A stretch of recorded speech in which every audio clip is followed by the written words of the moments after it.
The authorities had reason to suppose, from the size of the cylinders, that at the outside there could not be more than 5 in each cylinder, 15 altogether, and one at least was disposed of, perhaps more. The public would be fairly warned of the approach of the danger, and elaborate measures were being taken for the protection of the people in the threatened southwestern suburbs. And so, with reiterated assurances of the safety of London and the ability of the authorities to cope with the difficulties, this quasi-proclamation closed. This was printed in enormous type on paper so fresh it was still wet, and there had been no time to add a word of comment. It was curious, my brother said, to see how ruthlessly the usual contents of the paper had been hacked and taken out to give this place. All down Wellington Street, people could be seen fluttering out the pink sheets and reading, and the Strand was suddenly noisy with the voices of an army of hawkers following these pioneers. Men came scrambling off buses to secure copies. Certainly this news excited people intensely, whatever their previous apathy. The shutters of a map shop in the Strand were being taken down, my brother said, and a man in his Sunday raiment, lemon yellow gloves even, was visible inside the window, hastily fastening maps of Surrey to the glass. Going on along the Strand to Trafalgar Square, the paper in his hand, my brother saw some of the fugitives from West Surrey. There was a man with his wife and 2 boys and some articles of furniture in a cart, such as greengrocers use. He was driving from the direction of Westminster Bridge, and close behind him came a hay wagon with 5 or 6 respectable-looking people in it, and some boxes and bundles.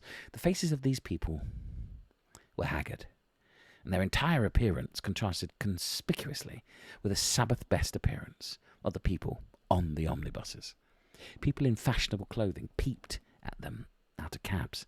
They stopped at the square, as if undecided which way to take, and finally turned eastward along the Strand.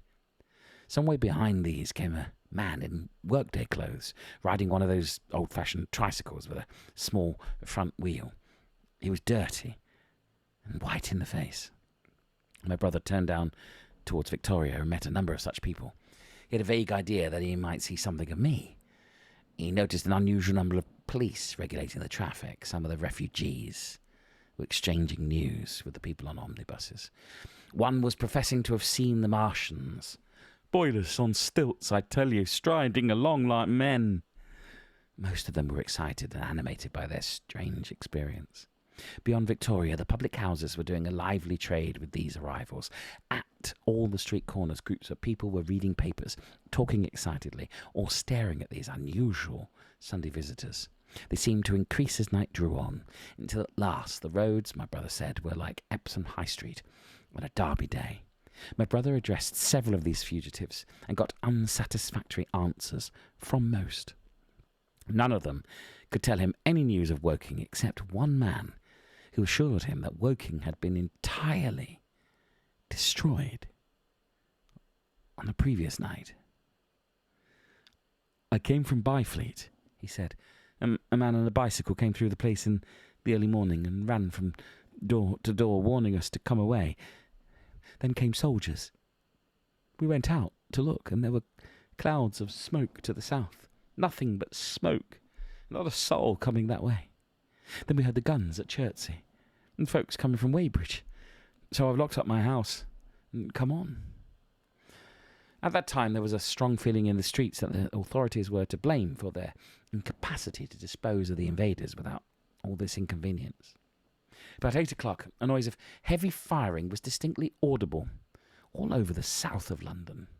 My brother could not hear it for the traffic in the main thoroughfares, but by striking through the quiet back streets of the river, he was able to distinguish it quite plainly. He walked from Westminster to his apartments near Regent's Park, about 2. He was now very anxious on my account and disturbed at the evident magnitude of the trouble. His mind was inclined to run, even as mine had run on Saturday, on military details. He thought of all those silent, expectant guns, of the suddenly nomadic countryside. He tried to imagine boilers on stilts, 100 feet high. There were 1 or 2 cartloads of refugees, passing along Oxford Street and several in the Marylebone Road. So slowly was the news spreading that Regent Street and Portland Place were full of their usual Sunday night promenaders, albeit they talked in groups, and along the edge of Regent's Park there were as many silent couples walking out together under the scattered gas lamps as ever there had been. The night was warm and still and a little oppressive. The sound of guns continued intermittently, and after midnight there seemed to be sheet lightning in the south. He read and reread the paper, fearing the worst had happened to me. He was restless, and after supper prowled out again aimlessly. He returned and tried in vain to divert his attention to his examination notes. He went to bed a little after midnight and was awakened from lurid dreams in the small hours of Monday by the sound of door knockers, feet running in the street, distant drumming, and a clamour of bells. Red reflections danced on the ceiling. For a moment he lay, astonished, wondering whether day had come or the world gone mad. Then he jumped out of the bed and ran to the window. His room was an attic, and as he thrust his head out, up and down the street, there were a dozen echoes to the noise of his window sash, and heads in every kind of night disarray appeared. Inquiries were being shouted. "They're coming!" shouted a policeman, hammering at the door. "The Martians are coming!" And hurried to the next door. The sound of drumming and trumpeting came from the Albany Street barracks, and every church within earshot was hard at work, killing sleep with a vehement, disorderly tocsin. There was a noise of doors opening, and window after window in the houses opposite flashed from darkness into yellow illumination. Up the street came galloping a closed carriage, bursting abruptly into noise at the corner, rising to a clattering climax under the window, and dying again slowly in the distance. Close on the rear of this came a couple of cabs, the forerunners of a long procession of flying vehicles, going for the most part to Chalk Farm Station, where the North-Western special trains were loading up, instead of coming down the gradient into Euston. For a long time, my brother stared out of the window in blank astonishment, watching the policemen hammering door after door and delivering their incomprehensible message. Then the door behind him opened, and the man who lodged across the landing came in, dressed only in shirt, trousers and slippers, his braces loose about his waist, his hair disordered from the pillow. "What the devil is it?" he asked. "A fire? What a devil of a row!" They both craned their heads out of the window, straining to hear what the policemen were shouting. People were coming out of the side streets and standing in groups at the corners, talking. "What the devil is it all about?" said my brother's fellow lodger. My brother answered him vaguely and began to dress, running with each garment to the window in order to miss nothing of the growing excitement. And presently men selling unnaturally early newspapers came bawling into the street. "London in danger of suffocation! Kingston and Richmond defences forced! Fearful massacres in the Thames Valley!" And all about him, in the rooms below, in the houses on each side across the road, and behind in the park terraces and in 100 other streets at that part of Marylebone, and the Westbourne Park district, and St Pancras, and westward and northward in Kilburn and St John's Wood and Hampstead, and eastward in Shoreditch and Highbury and Haggerston and Hoxton, and indeed through all the vastness of London, from Ealing to East Ham, people were rubbing their eyes and opening windows to stare out and ask aimless questions, dressing hastily as the first breath of the coming storm of fear blew through the streets. It was the dawn of the Great Panic.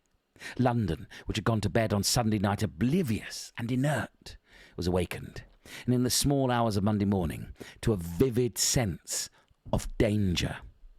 Unable from his window to learn what was happening, my brother went down and out into the street, just as the sky between the parapets of the houses grew pink with early dawn. The flying people on foot and in vehicles grew more numerous every moment. "Black smoke! Black smoke!" he heard people crying, and again, "Black smoke!" The contagion of such an unanimous fear was inevitable. As my brother hesitated on the doorstep, he saw another news vendor approaching and got a paper forthwith. The man was running away with the rest and selling his papers for a shilling each, as he ran, a grotesque mingling of profit and panic. And from this paper my brother read that catastrophic dispatch of the Commander-in-Chief. The Martians are able to discharge enormous clouds of a black and poisonous vapour by means of rockets. They have smothered our batteries, destroyed Richmond, Kingston, and Wimbledon, and are advancing slowly towards London, destroying everything on the way. It is impossible to stop them. There is no safety from the black smoke, but in instant flight. That was all. But it was enough. The whole population of the great 6 million city was stirring, slipping, running. Presently it would be pouring en masse northward. "Black smoke!" the voices cried. "Fire!" The bells of the neighbouring church made a jangling tumult. A cart, carelessly driven, smashed amid shrieks and curses against the water trough up the street. Sickly yellow lights went to and fro in the houses, and some of the passing cabs flaunted unextinguished lamps. And overhead the dawn was growing brighter, clear and steady and calm. He heard footsteps running to and fro in the rooms and up and down stairs behind him. His landlady came to the door, loosely wrapped in a dressing gown and shawl. Her husband followed, ejaculating. As my brother began to realise the import of all these things, he turned hastily to his own room, put all his available money, some £10 altogether, into his pockets, and went out again into the street.